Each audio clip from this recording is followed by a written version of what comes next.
मोदी योगी, मोदी योगी, मोदी योगी।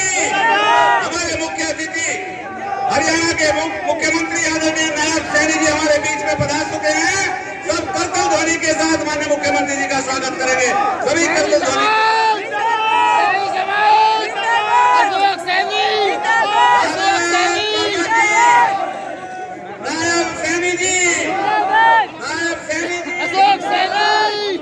किसी भी कार्यक्रम को सुचारू करने के लिए एक अध्यक्ष की आवश्यकता। इस क्षेत्र के लोकप्रिय सांसद, केंद्र में मंत्री और हमारे प्रत्याशी आदरणीय संजीव बालियान जी को ये बुके देकर के हमारे मुख्य अतिथि हरियाणा के मुख्यमंत्री आदरणीय नायब सैनी जी का स्वागत अभिनंदन करें। आदरणीय और इसी के साथ मैं आमंत्रित करता हूँ दूसरे दोस्त की मदद के लिए, उसके चुनाव के लिए मुजफ्फरनगर आया। आपका अभिनंदन। हमारे प्रभारी आदरणीय सुभाष जी, जिलाध्यक्ष सुधीर सैनी जी, यहाँ से विधायक रहे मेरे बड़े भाई विक्रम सैनी जी, पूर्व विधायक उमेश मलिक जी, हमारी पूर्व प्रत्याशी आदरणीय सपना कश्यप जी, बड़े भाई पूर्व सांसद राजपाल सैनी जी, पूर्व विधायक मिथिलेश पाल जी, आदरणीय अध्यक्ष जी, सम्मानित मंच उपस्थित वो सब लोग जिन्होंने मुझे 2 बार सांसद बनाया, वो सब लोग आज इस पंडाल में मौजूद है। मैं सबका स्वागत करता हूँ, अभिनंदन करता हूँ, आभार व्यक्त करता हूँ। ये जो 2 मौके आपने दिए 10 साल के, ये 2014 से पहले का मुजफ्फरनगर 2 मिनट में याद दिला दूं आपको। भाई क्या चल रहा है? समाजवादी पार्टी की सरकार और 2014 से मुझे पहले का मुजफ्फरनगर, तू देख रहा दूसरे के सपने में भी कोई याद नहीं करना चाहता। टूटी हुई सड़कें, 4 घंटे बिजली, और भाई जब ट्रांसफार्मर पूछा था तो चंदा इकट्ठा करा करो, तेने रिश्वत देने के लिए बताओ। चंदा इकट्ठा होता नहीं होता गांव में। नायब सिंह जी, एक ऐसी सरकार थी हमारे यहाँ कि जब गांव में ट्रांसफार्मर फूकता था तो सारे गांव वाले चंदा इकट्ठा करके रिश्वत देते थे। ये दुनिया के इतिहास की पहली सरकार थी जो आम किसान और मजदूरों से चंदा इकट्ठा करके रिश्वत लेने का काम करती थी। वो थी समाजवादी पार्टी की सरकार। 10 साल में बहुत कुछ बदल गया भाई। 4 घंटे से 18 घंटे गांव में बिजली होगी, 12 घंटे से 24 घंटे शहर में बिजली होगी। खतौली से मेरठ को जोड़ने वाली चेयरमैन बैठा हमारा, दोनों सड़क चौड़ी होगी। खतौली से बुढ़ाना सब सड़कें चारों तरफ चकचका होगी। हाईवे पे पुल बन गए। ये सब बदलाव आपकी वोट की ताकत का बदलाव। जिस क्षेत्र को बदमाश और बनवासी के नाम से जाना जाता था, आज माननीय मुख्यमंत्री जी, बुरा मत मानना, हमारा पश्चिम उत्तर प्रदेश की कानून व्यवस्था हो सकता है आपसे बढ़िया ना, पर बराबर जरूर है। मुझे तो कहने का नहीं बढ़िया, चूंकि मैं हरियाणा रहा, कुछ भी गड़बड़ होती कल यूपी वाले आगे करके, तो भाई अब ऐसे नहीं करते। अब हम ऐसी कोई गड़बड़ करने के लिए हरियाणा नहीं जाते। अब हमारे यहाँ बिल्कुल पूरी तरह से शांति है। 10 साल में इतना कुछ बदला, अगले 5 साल में और बदलना। 10 साल लग गए गड्ढे भरने में। जो समाजवादी पार्टी ने गड्ढे करे थे हमारे यहाँ, उन गड्ढों को भरने में मोदी जी के नेतृत्व में, योगी जी के नेतृत्व में 10 साल लग गए। अगले 5 साल 3 मुद्दे हैं जिन पर काम करने की इच्छा, अगर आपका आशीर्वाद रहा तो। सबसे पहला शिक्षा। हमारे मुजफ्फरनगर जनपद में कोई विश्वविद्यालय नहीं है, प्राइवेट आए या सरकारी आए, एक विश्वविद्यालय की मुजफ्फरनगर के युवाओं को आवश्यकता है। एक विश्वविद्यालय खुलवाने का प्रयास किया जाए। हमारे कुछ बीमार हो जा, बुखार हो जा, हार्ट में दिक्कत हो जा, या तो मेरठ जाएंगे या साथ भागेंगे दिल्ली। सरकारी मेडिकल कॉलेज नहीं बन पाया, चूंकि एक प्राइवेट मेडिकल कॉलेज है, सरकार की पॉलिसी है, प्राइवेट होगा तो सरकारी नहीं होगा। लेकिन एक बेहतरीन हॉस्पिटल मेडिकल कॉलेज खुल जाए और बढ़िया। सरकार में आप भेजोगे तो पॉलिसी में बदलाव करवाने का प्रयास करेंगे। मुजफ्फरनगर में अगर बीमार हो तो चिकित्सा की सुविधा मुजफ्फरनगर जनपद में मिले, ये दूसरा प्रयास रहेगा। तीसरा रहेगा, मुजफ्फरनगर का युवा जो पढ़ा लिखा है, जो नौकरी की तलाश में हरियाणा जाता है, नोएडा जाता है, गुड़गांव जाता है, गुजरात जाता है, उसकी रोजगार की व्यवस्था मुजफ्फरनगर के युवा को मुजफ्फरनगर में रोजगार मिले, ये तीसरा काम अगले 5 साल में करना चाहता हूं। 91 नई इंडस्ट्री आ रही है। आपने देखा फैट कॉरिडोर गुजर कर गया, आपने ध्यान नहीं दिया। एक फ्रेट कॉरिडोर बना, मालगाड़ी मोदी जी ने बनवाया, आपके जिले से गुजर रहा, वो लाइफ लाइन होगा हमारे जिले की लाइफ लाइन। ये बन तो गई, ट्रेन चल तो गई, आपकी भी समझ में नहीं आया। 91 नई इंडस्ट्री लग रही है आपके जिले में, 91 8,500 करोड़ की लागत से लगेगी, 10,000 युवाओं को रोजगार देगी एक साल के अंदर। कहां के युवा होंगे? मुजफ्फरनगर के। तो रोजगार के क्षेत्र में काम करना है। मैं एक निवेदन करूं आपसे, बहुत से लोग आए, ये समाजवादी पार्टी वाले ऊट पटांग सोशल मीडिया, इन पर कहने के लिए कुछ नहीं भाई। हम तो साफ सुथरे तरीके से चुनाव लड़ने वाले हैं, भारतीय जनता पार्टी के कार्यकर्ता हैं। हमारे पास बताने के लिए मोदी जी के काम है, हमारे पास बताने के लिए योगी जी के काम है। और 24 घंटे आपके बीच में मेरी उपस्थिति, आपके बीच में 24 घंटे रहा, हर सुख में हर दुख में अपने क्षेत्र की जनता में आपके बीच में बना रहा। कोई ये नहीं कह सकता कि सांसद गांव में नहीं आया, और कोई ये नहीं कह सकता कि सांसद पाया नहीं। भरी दोपहरी में 3 शेड में बैठा रहा आपके बीच में कि मेरे क्षेत्र का कोई गरीब व्यक्ति आवे तो अंदर सांसद एसी में बैठा होगा तो मैं सोचेगा अंदर कैसे जाऊं। बाहर 3 शेड में बैठता था, आपसे वहीं मिलने का काम किया। 12 महीने हर शनिवार द्वार आपके बीच में बढ़ा रहा। आपकी एक वोट फैसला करेगी कि भ्रष्टाचार और परिवारवाद वाली सरकार चाहिए या धारा 370 हटाने वाली सरकार चाहिए। आपकी एक वोट फैसला करेगी कि गुंडों की सरकार चाहिए या राम मंदिर बनाने वाली सरकार चाहिए।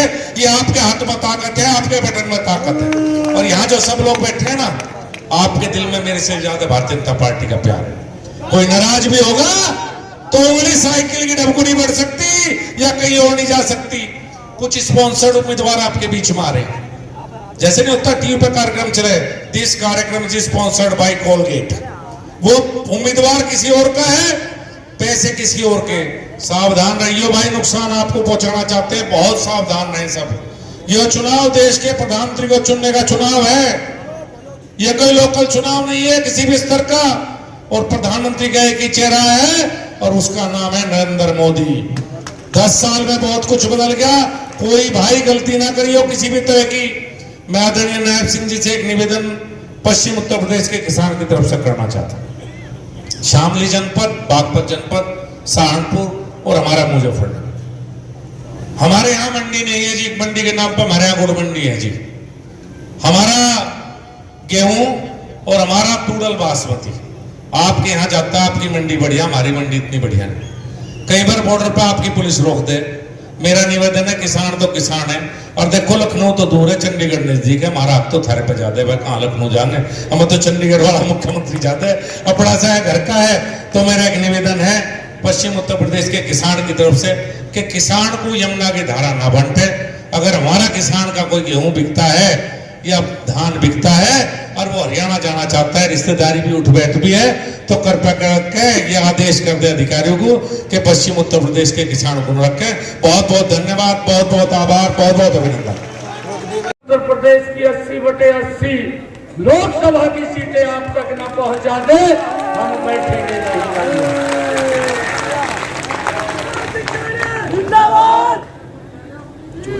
संजीव बालियान जी हरियाणा के अंदर हमारा सहयोग करते हैं।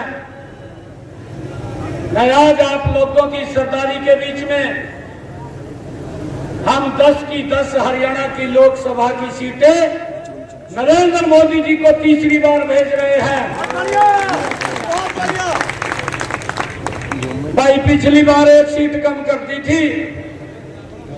आप लोगों को मैं कहना चाहूंगा, जो नेता आपने पूरे देश को दिया है, ऐसे नेता दुनिया में किसी के पास नहीं है जिसने भारत का गौरव 10 वर्षों के अंदर इस दुनिया के अंदर ऊंचा करने का काम किया है।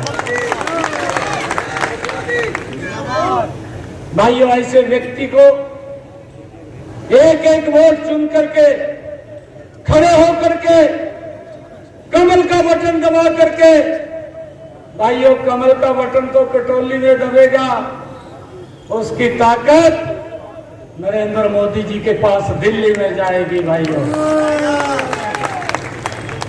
और मैं आपसे ये आग्रह भी करूंगा कि आप मजबूती से इस उत्तर प्रदेश के विकास के लिए, इस देश के विकास के लिए नरेंद्र मोदी भाइयों जरूरी है, नहीं तो घमंडिया गठबंधन में कुछ परिवार जुड़ गए हैं।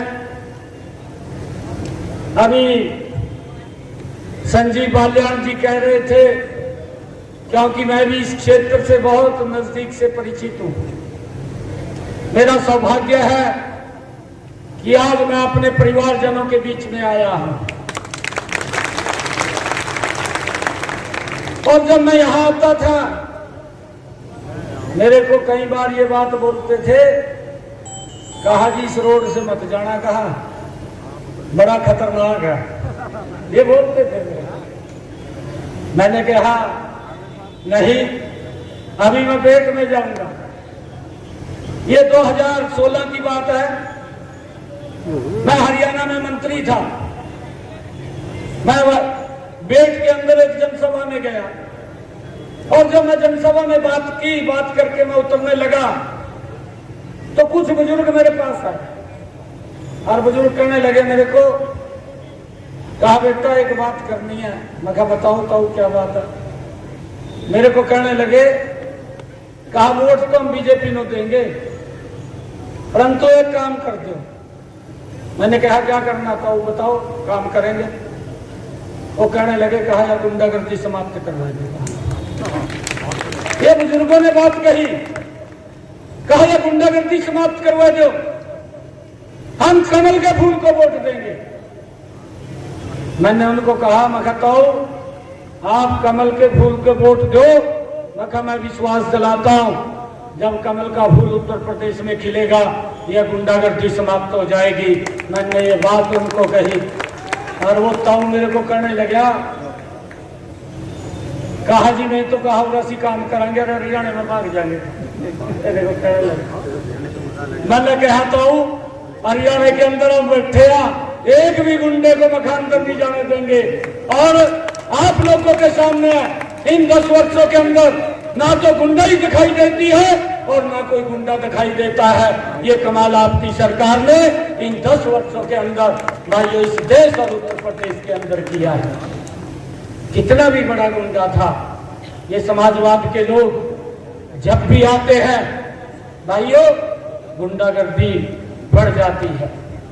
ये घमंडिया गठबंधन के लोग जब भी इस देश के अंदर आते हैं, भ्रष्टाचार की गति बढ़ जाती है। नरेंद्र मोदी की सरकार बनती है, ये डबल इंजन की सरकार बनती है, विकास की गति तेज हो जाती है। भाइयों इस बात को हमने समझना है। हमने वो समय भी देखा है भाइयों, हमारे तो ध्यान में है, यही 2012-13 से पहले जब ये घमंडिया गठबंधन के लोग इस देश के ऊपर शासन करते थे भाइयों, हमने वो समय देखा है। हमारा जो भाई, हमारा बेटा जो बॉर्डर के ऊपर हमारी रक्षा सुरक्षा के लिए खड़ा रहता था भाइयों, उसको पाकिस्तान से आतंकवादियों ने आकर के उसको किडनैप कर लिया। वो हेमराज हमारा जवान, उसकी गर्दन धड़ से अलग कर दी। सरकार देखती रही, कुछ नहीं कर पाई। हमारे सौरभ कालिया को पकड़ लिया, उसके शरीर के 28 टुकड़े कर दिए, परंतु ये सरकार देखती रही, ये सरकार कुछ नहीं कर पाई। परंतु हमने वो समय देखा है। मैं आप सबको प्रणाम करता हूं, आपने कमल का बटन दबाया, हमारा अभिनंदन पाकिस्तान के अंदर गया था। 24 घंटे के अंदर सुरक्षित बाहर लाने का काम ये नरेंद्र मोदी ने किया है। भाई ये ऐसी मजबूत सरकार है, ये ऐसी नेतृत्व देने वाली सरकार है भाइयों, जिसने दुनिया के अंदर भारत का डंका बजाने का काम किया। भाइयों हम देखते हैं आपका नेतृत्व सही है, आपकी नीति भी सही है, आपकी नीयत भी सही है, आपका नेतृत्व भी सही है। अगर दूसरी तरफ देखें घमंडिया गठबंधन की तरफ, ना उनकी नीयत सही है, ना उनकी नीति सही है। नेतृत्व का तो आज तक पता ही नहीं चला, नेतृत्व कौन करेगा कौन नहीं करेगा।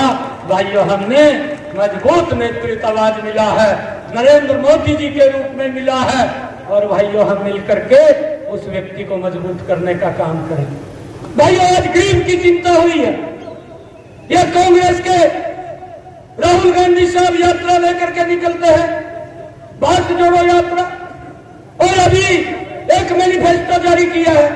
मैनिफेस्टो जारी करके बोलते हैं कि हम न्याय देंगे। अरे 55 साल तक, 60 साल तक इस देश के ऊपर शासन किया है, इस देश के ऊपर सत्ता में रहे हैं, देश के लोगों के साथ अन्याय होता था, आपकी सरकार में होता था, आज भी देश के लोग भूले नहीं है। अरे अन्याय होता था कि अगर एक गैस का सिलेंडर इनकी सरकार में लेना होता था तो 3 दिन लाइन के अंदर खड़ा रहना पड़ता था। ये अन्याय ये देश के लोगों के साथ आपकी सरकार में होता था। आप न्याय की बात कर रहे हैं, न्याय तो नरेंद्र मोदी जी ने दिया है। भाइयों, उस लाइन को समाप्त किया है, उस माता बहन के घर के अंदर भी गैस का सिलेंडर कनेक्शन पहुंचाया जिसके घर के अंदर आज तक गैस का सिलेंडर नहीं था। भाइयों, नरेंद्र मोदी जी ने वो न्याय दिया है। इनके समय के अंदर हमारी माताएं बहनें 1-1 किलोमीटर की दूरी से सर के ऊपर मटका रख करके पीने का पानी लेकर के आती थी। यह न्याय था, परंतु नरेंद्र मोदी जी ने आकर के भाइयों हर घर के अंदर नल और स्वच्छ जल पहुंचाने की व्यवस्था अगर किसी ने की है तो नरेंद्र मोदी जी ने की है। ये न्याय है भाइयों, ये न्याय देने का काम किया है। ये लोग बोलते हैं किसान की हालत खराब है। भाइयों, 55 साल तक आप सत्ता में रहे हैं, अरे किसान की हालत खराब किसने की है? और आज नरेंद्र मोदी जी ने ये संकल्प लेकर के 6,000 एक साल के अंदर डायरेक्ट किसान के खाते के अंदर पहुंचाने की व्यवस्था ये नरेंद्र मोदी जी ने की है। भाइयों, 2 लाख करोड़ रुपया इन 10 वर्षों के अंदर डायरेक्ट देश के किसान के खाते के अंदर पहुंचाने का काम ये हमारी सरकार ने, इस डबल इंजन की सरकार ने किया है। लगातार किसानों को जो लाभ पहुंचाया है, आगे भी आदरणीय प्रधानमंत्री जी ने कल संकल्प लिया है कि हम जो बात बोलते हैं उसको तो पूरा करते हैं, परंतु जो नहीं बोलते उसको भी पूरा करने का काम करते हैं। भाइयों, मुझे इस बात की खुशी है कि इन 10 वर्षों में चाहे रोड के इंफ्रास्ट्रक्चर की बात हो, ये भारत जोड़ने की बात करते हैं। भाइयों, आज 1-1.5 घंटे के अंदर आप दिल्ली पहुंच जाते हैं। भाइयों, ये गजब का काम अगर किसी ने किया है तो ये नरेंद्र मोदी की सरकार ने किया है। नहीं तो भाइयों 6-7 घंटे दिल्ली जाने में आपको लगते थे, परंतु ये बदलाव आया है।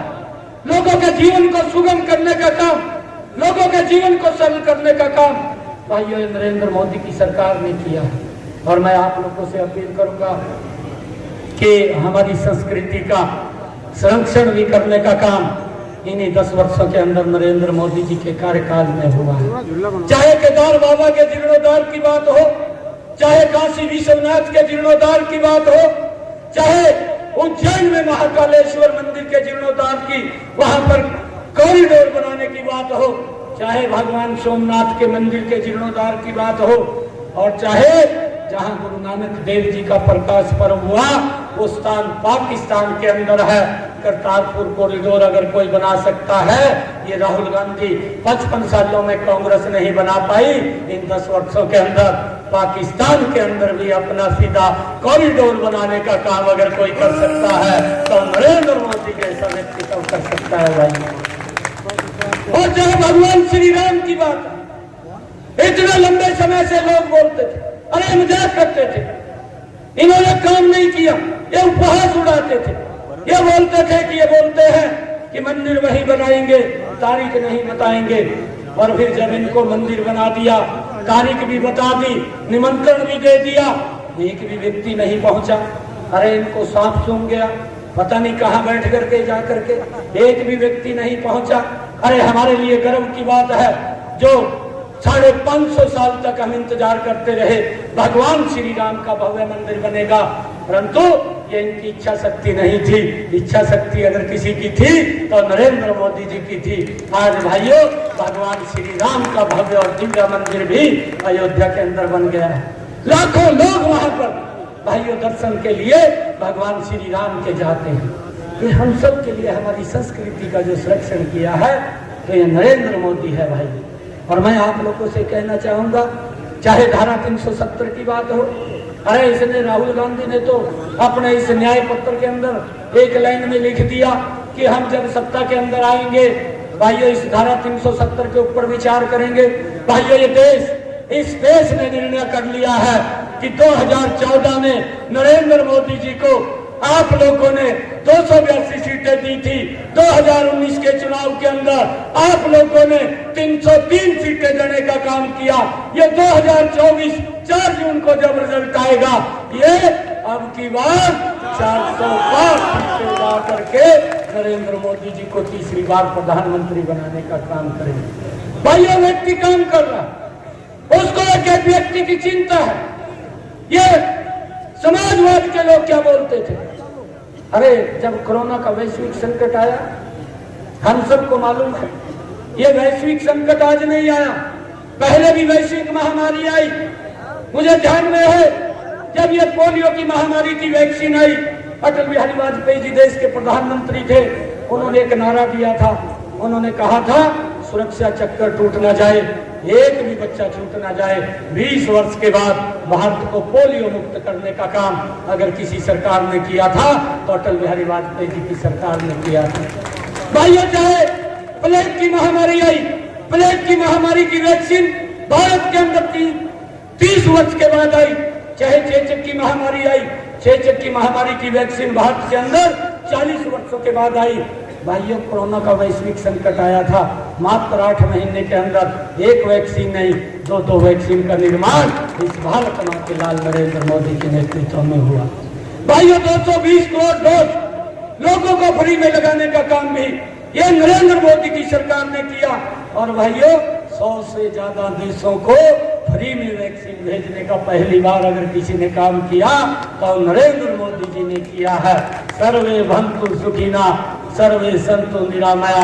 भाइयों यह हमारा विचार है और उस विचार को लेकर के कि विश्व का एक एक प्राणी वो स्वस्थ रहे, सुखी रहे, उस भाव को लेकर के नरेंद्र मोदी जी ने पूरे विश्व के अंदर भाइयों ये वैक्सीन भेजने का काम भी किया है। ये आप लोगों की ही सरकार है, आप लोगों ने जो कमल का बटन दबाया यह उसका परिणाम है। और आपके समाजवाद के लोग भाइयों अपने आप तो कमरे के अंदर बैठ कर वैक्सीन लगवा ली और बाहर निकल कर मीडिया के सामने बोलते हैं कहा यह वैक्सीन न लगवा लियो, या तो मोदी की वैक्सीन है। इसके अंदर भी उनको राजनीति नजर आ रही है। भाइयों आज ये समय आया है, आज जवाब देने का समय आया ऐसे लोगों को कि भाइयों आप लोग तो लोगों के जीवन के साथ खिलवाड़ करने का काम किया है। नरेंद्र मोदी जी ने एक एक जान को बचाने का काम किया है। आप सब मिल करके यहाँ से एक एक वोट आप संजीव बालियान जी को दे दीजिए। भाइयों ये बटन संजीव बालियान जी का ये खटोली में कमल का बटन दबेगा, नरेंद्र मोदी जी के पास ताकत पहुंचेगी बहुत गति से और डबल गति से। भाइयों इस देश को आगे बढ़ाने का काम करेगा। उन्होंने संकल्प लिया है, आप सबके आशीर्वाद से लिया है। जब आप लोग उनके साथ खड़े हैं ये भारत 2047 तक ये विकसित भारत बनेगा। भाइयों उस संकल्प के पीछे आप लोगों की शक्ति है और वो शक्ति वो नरेंद्र मोदी जी के पास जानी चाहिए। और कोई दुनिया की ताकत नहीं है कि इस भारत को विकसित भारत बनने से रोक सके। भाइयों विकसित भारत बनेगा। आप सबका मैं दिल से बहुत बहुत धन्यवाद करता हूँ। और एक बात और कहता हूँ भाइयों, क्योंकि मेरा यहाँ पारिवारिक संबंध है, मैं एक बार नहीं यहाँ से हजारों बार मैं इस मुजफ्फरनगर जिला के अंदर आया हूँ। इसके साथ मेरा विशेष स्नेह है, लगाव है। कभी भी आप लोगों ने कोई कार्यक्रम किया उस कार्यक्रम के अंदर भी मैं उपस्थित रहा। आपका बेटा भाई हरियाणा के अंदर बैठा है, कभी भी आपको मेरी जरूरत पड़ेगी तो मैं 24 घंटे आप लोगों को बीच में हूं। आप लोग मिल सकते हैं, बात कर सकते हैं, परंतु ये संकल्प लेने के लिए आया हूँ। एक एक वोट खड़े होकर के भाइयों मोदी जी को इस ताकत का पता लगना चाहिए, इस शक्ति का पता लगना चाहिए। जब ये 4 जून को रिजल्ट आएगा 543 सीटों में से सबसे ज्यादा वोट से हमारे संजीव बालियान जी जब कमल का फूल खिल करके भाइयों दिल्ली के अंदर जाएगा तो नरेंद्र मोदी जी भी कहेंगे कि भाई ये गजब का काम ये किया है। आप सबका बहुत बहुत धन्यवाद। इन्हीं शब्दों के साथ जय हिंद, जय भारत, जय भारत माँ, भारत माता के, भारत माता के, भारत माता के, वंदे वंदे वंदे।